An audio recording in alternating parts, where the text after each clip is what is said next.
welcome to Real Shame, a show where we two talk about our list of movie blind spots, movies we haven't seen that we're watching and discussing for you, for us, sometimes. for posterity.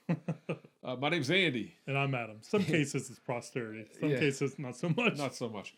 On this on episode in particular, we're talking about a movie from my list of shame, and also maybe your list of shame. I have not seen it. So we're both going into this one for the first time, but Adam's going to tell you about the movie we're going to talk about today. Take it away. Here, I'll throw you a forward pass. All right. There you go. A behind-the-scenes look at the life and death struggles of the modern-day gladiators and those who lead them on any given Sunday. What's wrong? Oh, man, I'm beating thing just moving so fast, Coach. Listen, believe me when I tell you this. You can only get better. And you don't have to worry about getting a hook because I got no one left. Okay? Coach, I'm playing like shit. I ain't playing like myself. Come on. You know how to play this game. You play this game your whole life. Right. You know what I'm saying? You grew up in Dallas, right? Right? Yeah. So maybe you're back in Dallas right now. I mean, you're home, you're enjoying yourself, you're back in the hood just before your mama calls you in for dinner. I say, go to the Buick, turn around, I'll throw it to you. Remember that? Yeah, something like that. The point is what I'm saying, Willie, is you gotta forget it all. The crowd, the audibles, the goddamn playbook. Just focus on this next one pass. Go to the Buick, turn around. That's very like metal dramatic. Modern day gladiators. That I pulled from IMDb. It's not my writing. Any Given Sunday came out in 1999.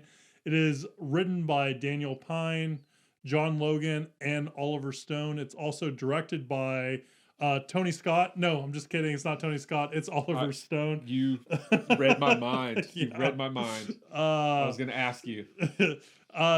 Oliver Stone directed such movies that everyone knows about, like JFK, W, Platoon, Natural Born Killers, Born on the 4th of July. Platoon and Born on the 4th of July, he actually won an Academy Award for.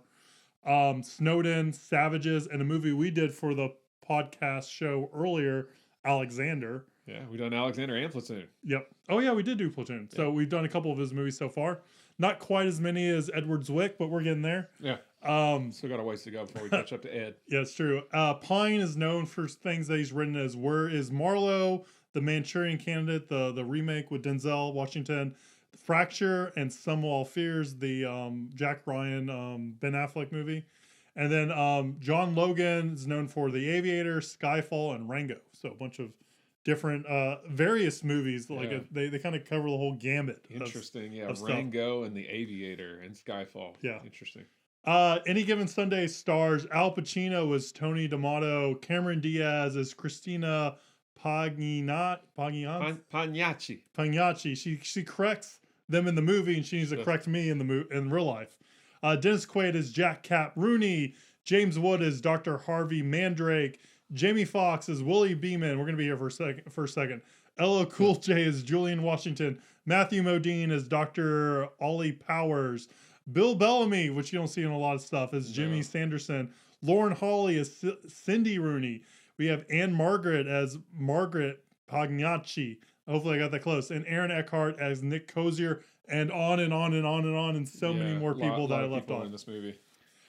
This is a movie I, like you said, have also not seen.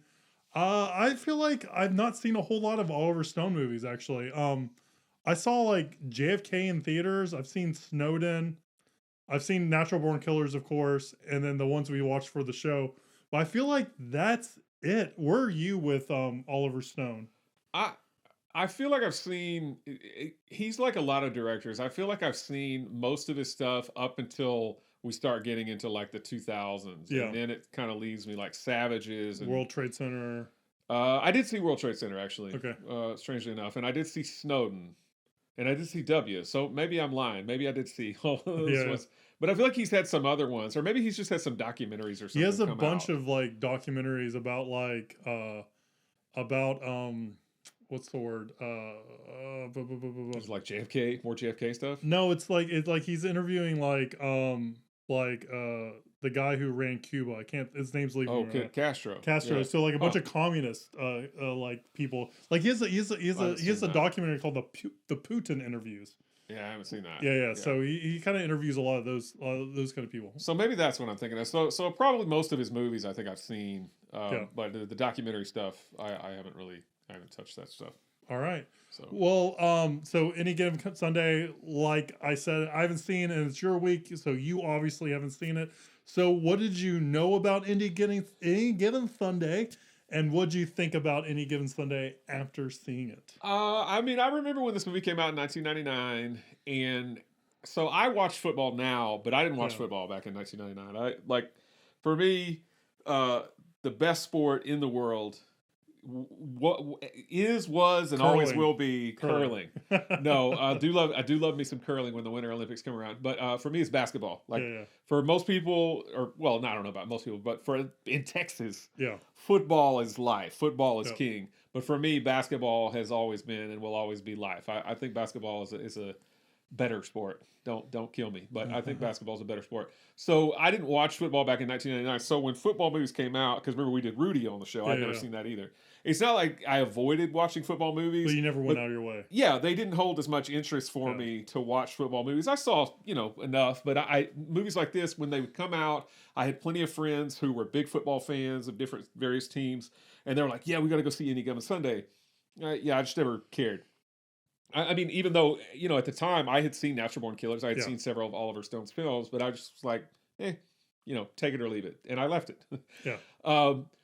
But so, I mean, I feel like I've heard people talk about this film plenty over the last now 24 years, because now we're in 2023. Over the last 24 years, it's one of those movies that you say, I haven't seen Any Given Sunday. And people are like, what? Well, you've never seen Any Given Sunday? I feel like there's someone in this house that acts. If you're a guy and you like kind of like macho films or whatever, it's like you have to see, Tombstone, and you have to see, I don't know, Gladiator, The Godfather, Braveheart, The Godfather, which we did.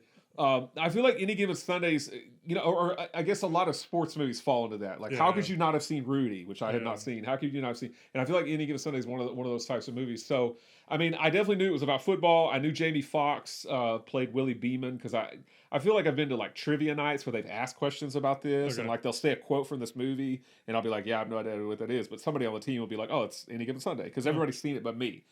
I wonder what quote he would have in there. Well, I don't know if it was him, but maybe somebody mentions Willie or something. I don't know, but I feel like it's been like an answer to some trivia questions or something like that. So, I'm sitting down, and yes, I mean, immediately as I start watching it, I made a mental note. I was like, when we film the episode on this, I'm going to ask, are we sure was this directed by Oliver Stone? I made this same mental note. Yeah, or was it directed by Tony Scott? Like 5 minutes into the movie, I was going to yeah. It doesn't take long. No, it doesn't. You know what you're in for pretty early in this movie. Yeah, and for the next 2 hours and 40 minutes. It's a long time. So I can sum this up pretty quickly. I fucking hated this movie. I hated it with a passion. We talked about this before. Every movie that we watch for this show, I'm not ever going to turn it off. I'll watch it from beginning to end, and I will pay attention. But I wanted to turn this movie off pretty quickly. I mean, 20 minutes in, I was like, if I have to be subjected to this hyperkinetic camera work and editing for the next 2 hours and 40 minutes, I'm not sure I can make it. Yeah. Like, I don't drink anymore, but I wanted to grab like some booze and just like calm it down. Just down my troubles with some booze. Because I hated this film. I mean, I hated it with a passion. I never want to see this movie again.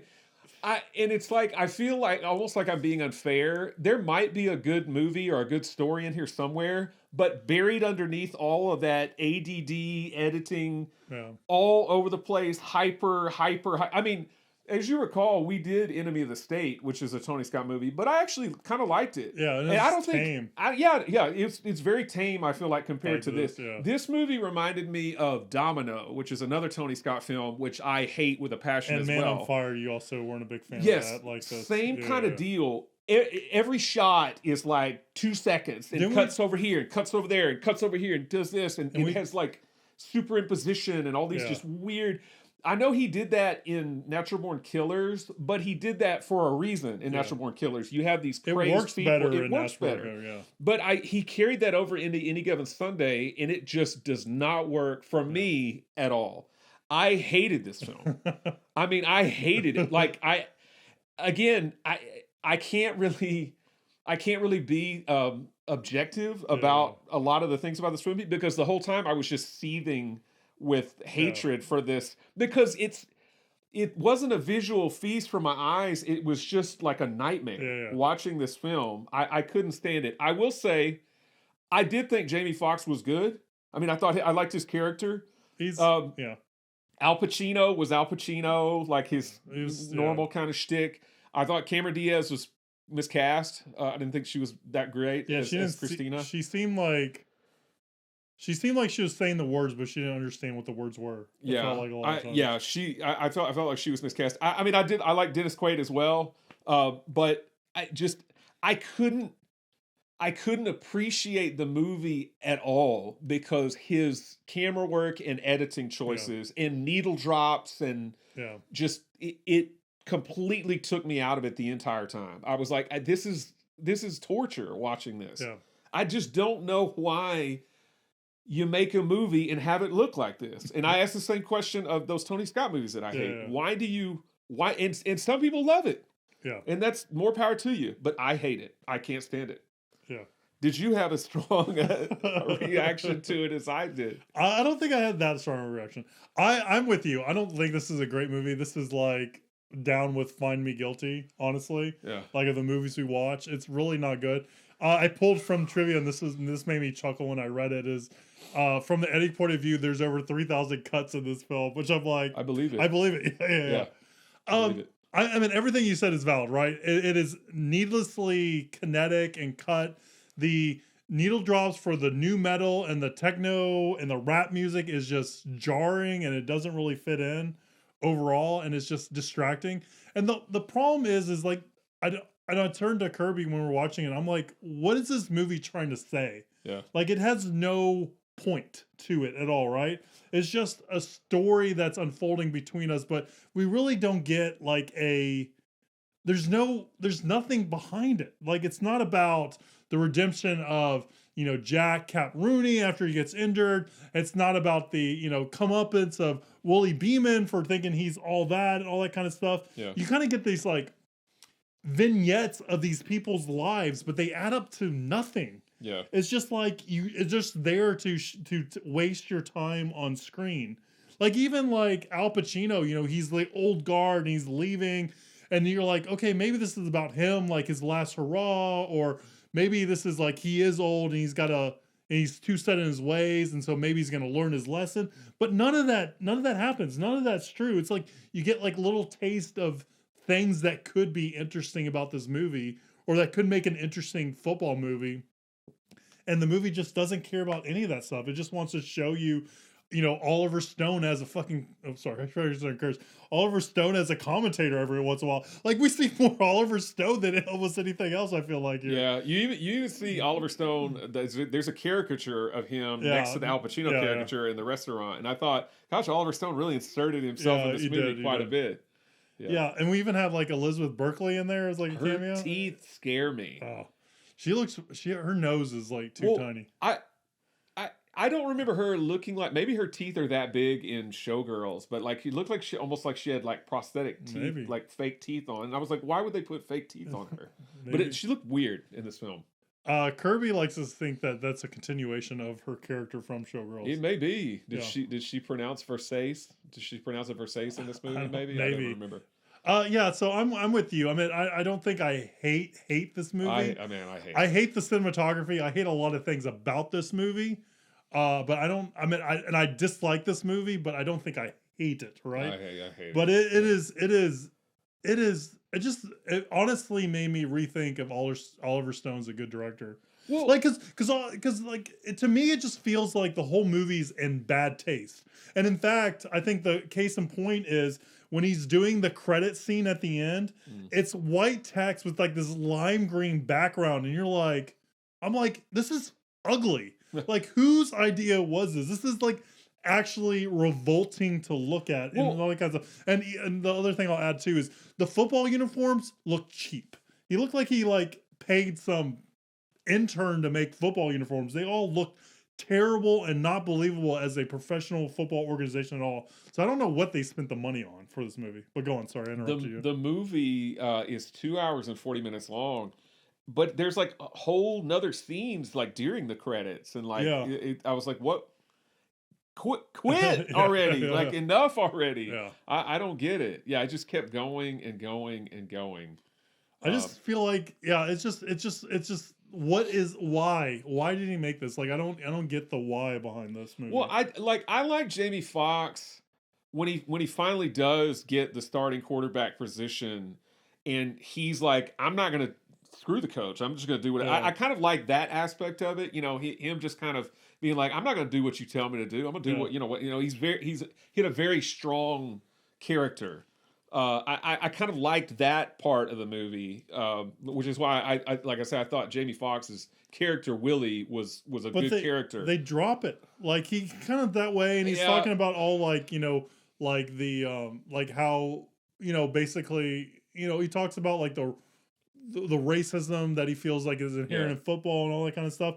But at the end, he just kind of like he sees Dennis Quaid do his thing, and he's like, you know what? Al Pacino's right. I'm gonna listen to him, and then all of a sudden he like joins Al Pacino's team when Al Pacino mentions at the end that he's gonna go to another team. Like it's like in that like mid credit sequence. Yeah, it's just like okay, what like I get what you're saying, and that could be another interesting thing to be shown in this movie, but it just kind of like does it and then just drops it, Well, I also was thinking while I was watching this, seething with rage and hatred. I started thinking about other Oliver Stone films, and I was like, I know there's Oliver Stone films that he's done that I like. I like Platoon. When we did Platoon, like, because that's one of those movies that I said, I think I rented it like when I was over at my grandma's house or something, and I was probably in and out of the house the whole time it was on, so I didn't remember any of it. But watching it for the show, I really enjoyed it, and it does not have camera work and crazy editing like this. It's a straightforward kind of Vietnam War movie. Natural Born Killers, like we said, it does have editing like this, but it serves a purpose. Yeah. I don't remember necessarily JFK having that, or even like U-Turn or Born on the 4th of July doesn't have stuff like that. Yeah. Like, I like those films. This film, though, was just like vomit to me. Well, I think Tony Scott. I think Savages, he's kind of off the deep end a little bit too. I haven't seen that, but Cameron Diaz is that.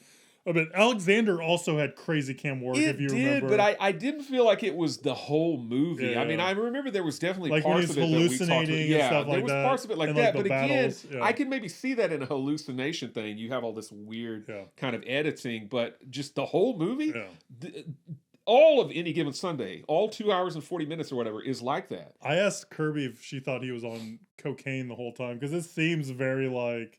Mm-hmm. Like someone who's on a lot of like stimulants they can't control.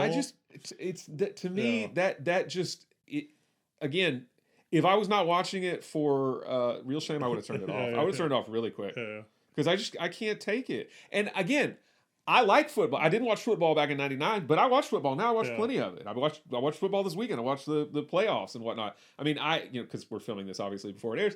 I watched the Cowboys lose to the 49ers on Sunday.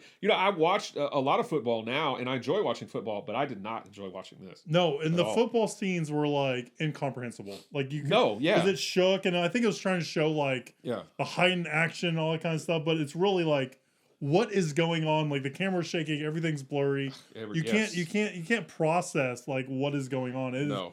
I think both the movies this week are football movies, but I think they're also both poorly shot, like of the football action in the football movies. Like I think they both did a big disservice too. And I mean, it doesn't matter what kind of movie it is. Like it doesn't matter if it's a football movie or any of those Tony Scott movies that we mentioned. If you make your movie like this, I'm not going to be a fan because to me that doesn't make a good movie. Yeah. It makes it hard to look at. It makes it very painful to look at. So yeah, I mean, again, I summed it up by saying I hate this film. I hear you. I read one reviewer online, and he said that he wanted to sell his shares in Dell Computer for shares in Tylenol or whoever makes Tylenol because of this movie, right? Yeah. So basically, it feels like the whole audience is going to want Advil or Tylenol after this. I can get behind that. It reminded me also of I think maybe the last out of all the Mila Jovovich Resident Evils, maybe the last sequel to that, where no scene lasts for longer than like 5 seconds, and there's tons of cutting. That also, I was like, God, please, like, don't do this. Don't do this. It's awful. I agree. So I have a couple trivia, and then we'll figure out where the reviewers and critics are with it. So apparently, Al Pacino's final rallying speech for the team was actually based off a team speech that Marty Schottenheimer gave to the Cleveland Browns back in 1989. I thought that's kind of cool. Yeah. Sean Combs was actually supposed to play Willie B-Man, but due to scheduling conflicts, he couldn't make it. Apparently, what people are saying is that they shot some stuff with him throwing the football, and he didn't look professional at all or athletic. I can't see him. I mean, he's in a few movies that I've seen, and he's not very good. Yeah.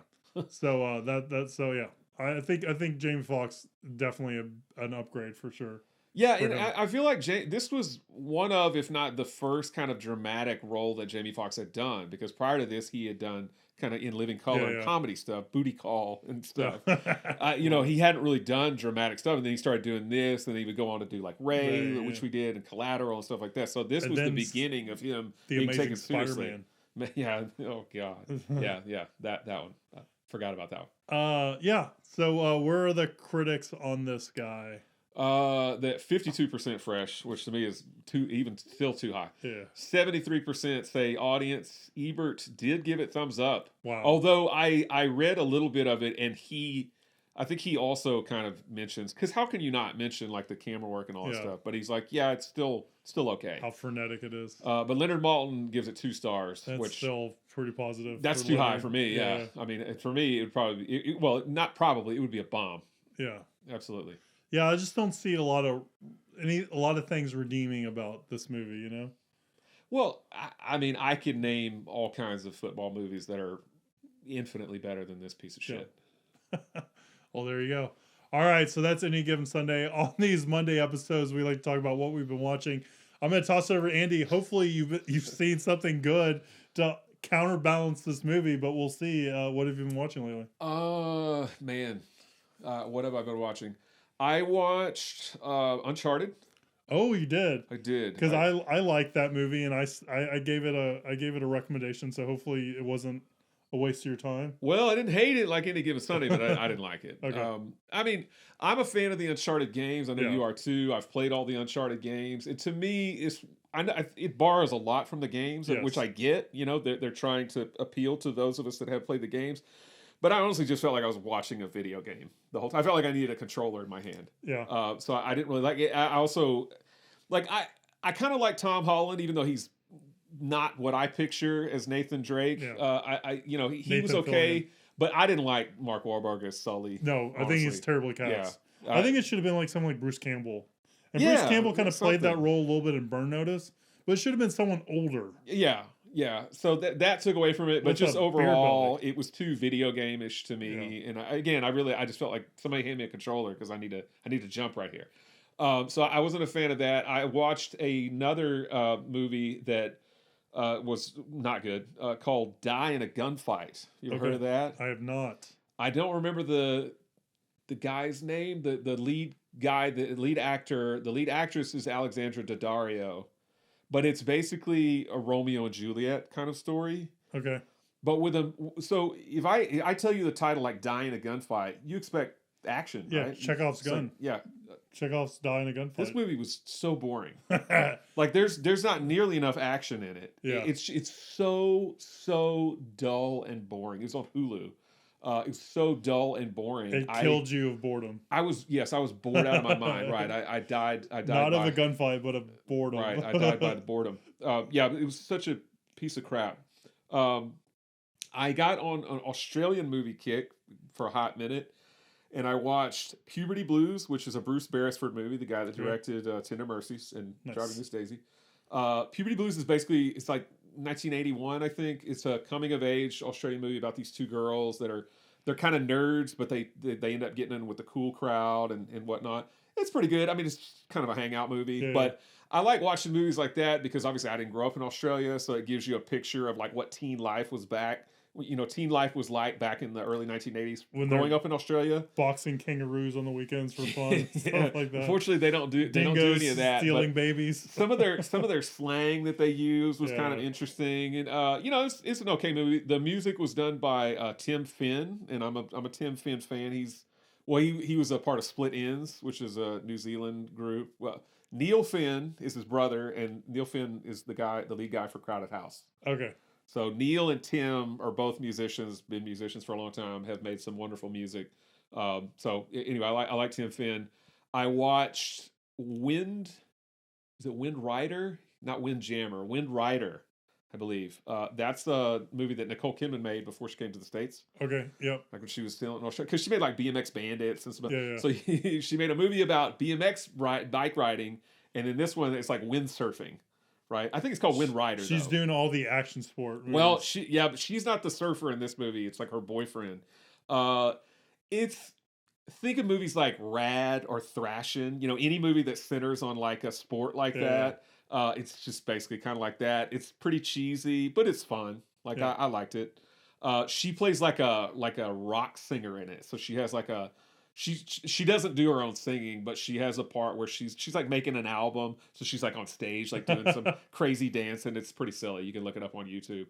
And then what was the third one I watched? Oh, I watched a movie called Shame from like the late 80s, which is kind of a downer. Not the Michael Fassbender Shame. Not the Michael Fassbender Shame. This is a movie about a lady who she's like a barrister in Australia, but she takes a break just to go riding on her motorcycle. She ends up breaking down in a small town, where the men are very rapey, and so so she has to kind of fight them off, and then there's some other stuff that goes on in the town that she has to protect people, and it's a drama definitely, but it was pretty good as well. It didn't go where I thought it was going to go, so I liked it.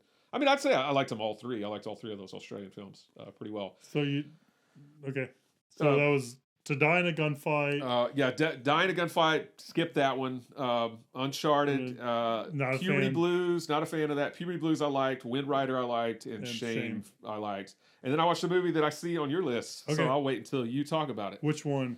Banshees of Inisherin. Okay. Then I was gonna. I'll do that. I'll toss it to you. All right, yeah. So for me, what I've been watching, let's talk about Banshees of Inisherin when we did. So I knew. So we just now got the nominations for the Academy Awards, the other day. But I had an idea that this movie was going to get nominated. Neil McDonough, who directed this movie, did 3 Billboards Outside of Ebbing, Missouri, which also got nominated. He did Seven Psychopaths. Martin McDonough, right? Martin McDonough, yeah. He did Seven Psychopaths, and he did In Bruges, which was also well loved and stuff like that. And this reunites. Kirby says Tony Gleason. His name's not Tony Gleason. Brendan Gleason and Colin Farrell. Colin Farrell. Thank you. I don't know where my brain is. Have you seen In Bruges? I have, yeah. Oh, okay. I like In Bruges. I like Martin too. McDonough, even though I got his name wrong. Yeah. Well, the Neil McDonough I like him too. He's an actor. Right? Yeah.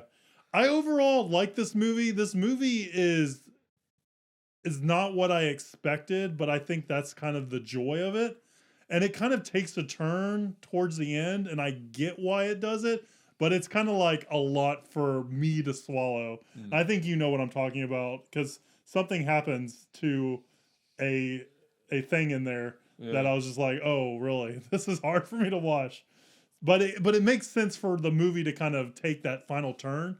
So overall, I liked it. I thought it was interesting. I really liked the first half better. I'm trying not to spoil it, but I like the first half really better. I like the how Brendan Gleeson is so adamant, and the steps he takes to show Colin Farrell that no, we are not friends anymore, and all that kind of stuff is interesting. And I also find The fact that he's like, I just waste my time hanging out with you, like that resonated with me. Not do our conversations, but Yeah. I have other adult friends that I'm just like, we do nothing.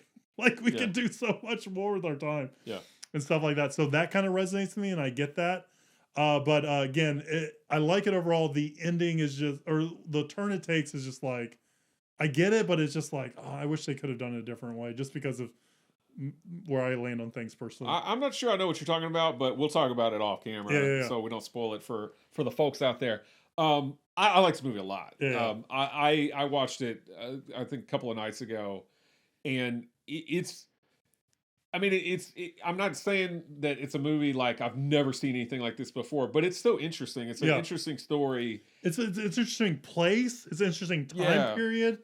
Oh, and sorry to jump on you, but Colin Farrell's sister is amazing in this movie. Yeah, everybody's great. Yeah, she's terrific. I agree 100% with you. It's foreign, it's exotic. It takes place, like you said, in an exotic locale, exotic time period.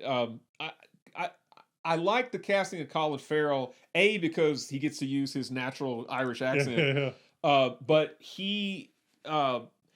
I'm so used to seeing him play the handsome guy, the cool guy, or some cases the bad guy. Like I know he's like Bullseye. But in this one, he plays the nice guy. Well, he's a nice guy, and he's just kind of like a simple, sad sack dude, right?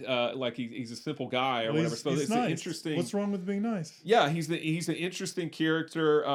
Brendan Gleeson's always solid as well. The kid, I can't think of his name. Keoghan? Yeah, I think he's funny with his little lines. He got or whatever. nominated. All of them are good. The lady that plays his sister is really good. But no, it's one of those movies that I saw it, I liked it, and the more I think about it, the more I like it. And that's always a good sign. Because I really do. I mean, I think, like you said, I think it's relatable in the sense that we've all had friends, whether when we were young or even now as adults, that you think, I don't get much out of my friendship with this person, or they think that about you. I think I've definitely been friends with some people that are like, why don't I even hang out with this dude, right? But I've definitely thought that about them, and maybe we thought that about each other, but you never go to that extreme most of the time. I mean, you might ghost them after a while, they might ghost you after a while, but you don't go to that extreme, especially in this case, they're on the same island. Yeah, they can't just disappear from one another's lives. They're going to see each other. That's the hard part, right? Is like they can't be like, you can't just ghost them, right? Like you said, you can't just not see the person anymore. Right? Yeah, you're on this tiny island, you're going to run into them again. So it's interesting to see what happens, and then also you've got kind of the fact that the Irish Civil War is going on way over there, but here they've got their own little Civil War kind of going. So it's like a microcosm kind of thing. But I really liked it. I laughed a lot. I thought there's some great lines. It's a great script. I laughed. There's a bunch of times in this movie at the beginning where I was chuckling. Yeah, for sure. It's very funny and just very interesting. It's just such an interesting film. Yeah. But out of the small amount of movies that have been nominated for various Oscars, this might be my favorite. It probably is my favorite out of the ones that have been nominated. So before we wrap up on the Banshees of Inisherin, I keep on wanting to call it the Banshees of Inisherin. Have you seen In Bruges before? Have you seen the Martin McDonagh movies? I mean, I've seen In Bruges. I've never seen Seven Psychopaths. And we watched Three Billboards Outside Ebbing, Missouri together. That one was a little. Yeah. I mean, I remember it being. I honestly don't remember a lot. I remember it being okay, but I wasn't over the moon about it. Yeah, but I think In Bruges and this, I really dig. I think we thought the lady role was really good in it. Frances McDormand. Yeah. She's cool. Yeah. I'm with you. Like I said, I like this movie overall.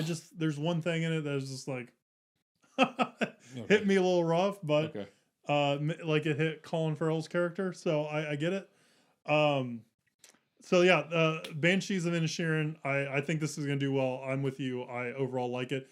I'm not going to pull everything from the list that I talked about, but I did watch, I rewatched Tenet with Kirby. So Kirby's going through all of Christopher Nolan's movie to find her favorite Christopher Nolan movie. So this is first time for her.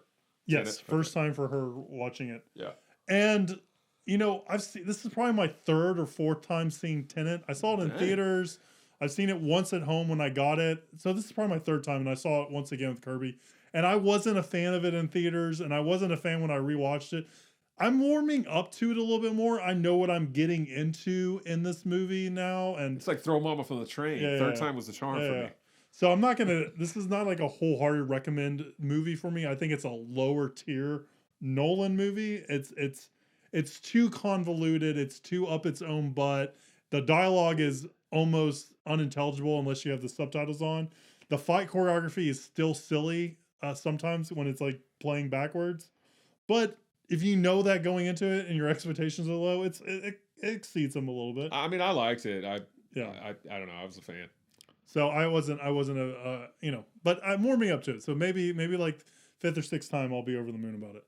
The last movie I wanted to call out was one that's on HBO Max. It's called See How They Run. It has my boy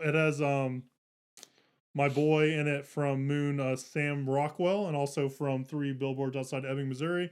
And this is a kind of a comedy. So I watched this really close to after I watched Glass Onion.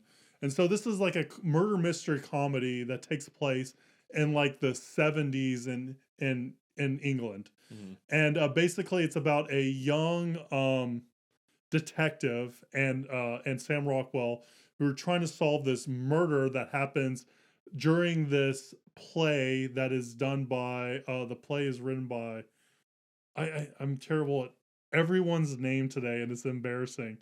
I can't help you here. I don't know. And then there were none. Agatha Christie. Agatha Christie play. So apparently there's a real play out there that's written by Agatha Christie, and the rights are it can't go to the film rights can't happen until 6 months after the play is finished running, and the play is still running to this day. It's like one of the longest running plays. Right. Have you heard about this? I don't think so. It's apparently like a real play that's happened. So this movie's based off of that. So it takes that and kind of leaps forward on it with it and creates a fiction around it. And this movie is a blast. This is what I want from a comedy murder mystery. Like this is what I was hoping Knives Out would be when we first watched Knives Out. This is kind of where Glass Onion's leaning towards, which is why I like Glass Onion. But this is a really strong recommend for me. I really, really just enjoyed the comedy of it. I think it does the meta aspect of it a lot better than we saw with Glass Onion. And then what was the other movie I was watching that had a whole meta commentary about the incredible weight or the massive weight of incredible talent or whatever movie that is. The Nick Cage one. Nick Cage movie had like a bunch of meta things about like them writing a script that is the story that we're actually seeing on screen. This does the meta thing too about the murder mystery and the movie we're seeing, and it does it better. It does it smarter. It does it more clever, and it comes across better and more. Is the writer director of See How They Run? Is it somebody I would know or? I don't. It didn't ring a bell to me. Oh, okay. I think the only. Well, it didn't ring a bell to you. It's probably not going to ring a bell with me. Well, I don't. Yeah, I think the only misstep that they have in this movie, and I hate to say it, is they cast Sam Rockwell as a British detective, and I feel like you could have hired a British guy to do it. Like he kind of has an accent, and I'm not good with accents. It sounds okay. Like it's not. I mean, I don't believe it, but I know he's American, so that could lead to it. I think it would have been better if it was not Sam Rockwell. I mean, I like Sam Rockwell so much. I think it would be better if he was an American in the movie, or B, that they just hired a British actor to do it. Yeah. Because I just think that would have been it would have just been better. Because it was a little distracting, and I'm just like, see Sam Rockwell on the screen, I'm like, oh, is he going to have a British accent? How much are they going to have him talk if there's a British accent? Yeah. And stuff like that. And I'm like doing all this math in my head to see like how convincing they're going to try to make me think that he is British and stuff like that. Right. But that being said, and even with that, I really, really like this movie. I think it's a strong recommend for me. I think I like this is like how I want this kind of movie to be. Like it's really good. It's really good in my opinion. Cool. So that's what I've been watching. The Banshees of Inisherin, the Tenet, and See How They Run. Nice. All right, so we watched a movie about football. If you can get through all the cinematography and editing mess. Yeah, we think it's about football. We can't really tell what's about. Probably some football in there. I don't know. It was such a blur to me, and Yeah. I was just seeing red most of the time. But what movie did you decide to pair with Any Given Sunday? Yeah, there's a plethora of football movies out there and stuff like that, and I wanted to choose another football movie that I don't know if you've seen before. I don't think you have. No, I have. You have? Yeah. Okay, sorry about that. No, that's good. It's one that I know I haven't seen before, so I just decided to pair them two together. I don't think there's really any strong connection other than their football They're movies. both football movies. But yeah, so I decided to pair it with 2004's Friday Night Lights, not the TV show, but the actual directorial feature directed by Peter Berg, Friday Night Lights. So that's what we're gonna watch on Wednesdays, Friday Night Lights. Alrighty. All right. Well, that's everything. What we've been watching and more. Please like, subscribe, share, do all that social media stuff. It really does help, and we really do appreciate it. And stay tuned on Wednesday when we find out what goes on under those Friday Night Lights. And we'll see you soon, guys. Have a good one. Bye.